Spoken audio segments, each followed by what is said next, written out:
I know I closed it. I always leave my closet door shut. That sounds like something people say to convince themselves, but it's true. The hinge sticks. If I don't push it until it clicks, it drifts open on its own. I learned that the hard way a year ago and never forgot it. So when I woke up and saw it standing wide open, I didn't panic right away. I just stared at it, waiting for the part of my brain that explains things to catch up. Nothing inside was missing. Nothing was disturbed. The clothes were still aligned the way I keep them. Shoes untouched. No mess. If someone had been there, I would have seen it immediately. That almost made it worse. It looked maintained. I was about to close the door when I noticed the carpet. Fresh footprints pressed into it, darker than the surrounding fibers. Bare feet by the shape, bigger than mine. Close together, careful. They didn't come out of the closet. They went in. That's when I grabbed my phone, not to record, just to have it in my hand. Light, noise, something that reminded me I wasn't alone.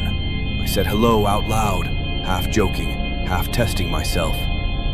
No answer. But something shifted behind the hanging clothes. Not fabric, air.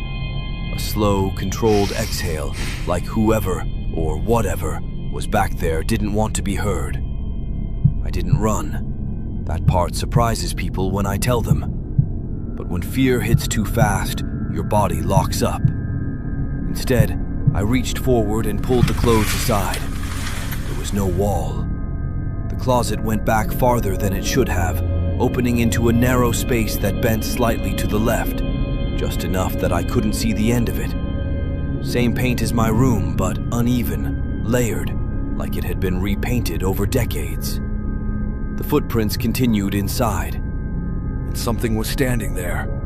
I couldn't see its face, just the outline of shoulders too close together, a head tilted forward at an angle that made my neck ache to look at. It wasn't advancing. It was waiting. I asked it what it wanted.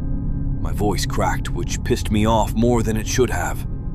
It breathed again, deeper this time. Warm air rolled out of the space and brushed my face. I realized then that it wasn't trapped in the closet. I was.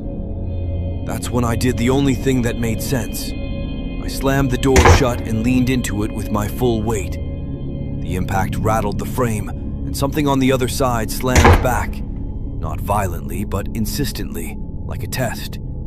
The door bowed once, then again. I grabbed my keys off the dresser, yanked the door open just long enough to throw them into the hallway, and ran. Barefoot, half-dressed, didn't matter. I didn't look back.